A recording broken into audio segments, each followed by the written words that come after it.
It's unfortunate that today and for most of next week we will continue engaging in the Democrats' day-long TV spectacles instead of solving the problems we were all sent to Washington to address. We now have a major trade agreement with Canada and Mexico ready for approval, a deal that would create jobs and boost our economy.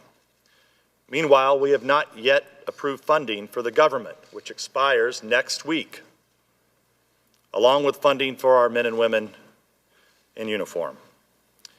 Instead, the Democrats have convened us once again to advance their operation to topple a duly elected president. I'll note that five Democrats on this committee had already voted to impeach this president before the Trump-Zelensky phone call occurred.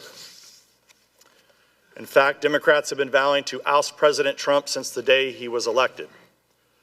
So Americans can rightly suspect that his phone call with President Zelensky was used as an excuse for the Democrats to fulfill their Watergate fantasies.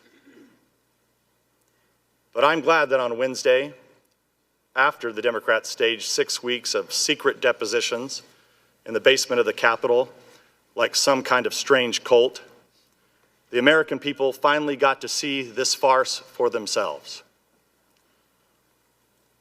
They saw us sit through hours of hearsay testimony about conversations that two diplomats who had never spoken to the president heard secondhand, third-hand, and fourth-hand from other people.